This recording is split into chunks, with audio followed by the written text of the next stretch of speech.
సెంటర్లో చాలా అత్యాధునిక ట్రీట్మెంట్ ఫెసిలిటీస్ అవైలబుల్గా ఉన్నాయి.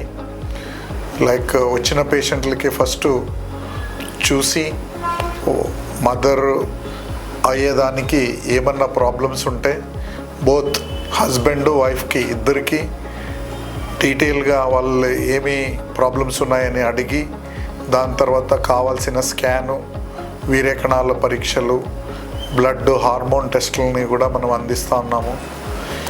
ఇవన్నీ అయిన తర్వాత వాళ్ళకి ఏం ప్రాబ్లం ఉంది అని కనుక్కొని దాని ప్రకారంగా ఐదర్ ఓన్లీ మెడిసిన్స్తోన ట్రీట్మెంట్ చేయొచ్చా, లేదా వీర్యకణాలని వాష్ చేసి లోపల యూట్రస్లో ఇంజెక్షన్ చేసే ప్రొసీజర్ లైక్ ఐయుఐతోనే సింపుల్ తక్కువ ఖర్చులతోనే చేసేకవుతుందా, లేదు అంటే ఇంకా అత్యాధునిక ట్రీట్మెంట్ లాగా ఐవీఎఫ్ అంటే in vitro fertilisation, test tube baby అని నార్మల్గా మేము అంటాం.